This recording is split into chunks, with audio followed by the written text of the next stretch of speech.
Hey friends, if you wish to choose which folders appear on the start menu, then please watch this video. So when we click on the start button, you may just see the power button or you may see certain folders along with it. By default, these folders do not exist, but I added a few of them and I will also show them by uh, removing a few and adding a few more and changing these to show how it is done.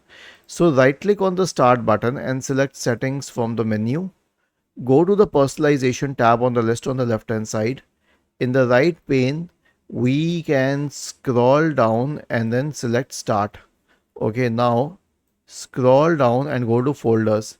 These folders are all set to negative, means they are off by default, and you can see only the settings folder and the documents folder, downloads and pictures is present. Now I will turn all of these off and see what happens.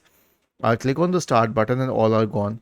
Now if I wish to change it, like I want this one and the videos folder and the network one, and then I will click on this and all three of these will appear. This is an excellent feature. It will help you access all of these folders very easily while working. You don't need to open the file explorer and all.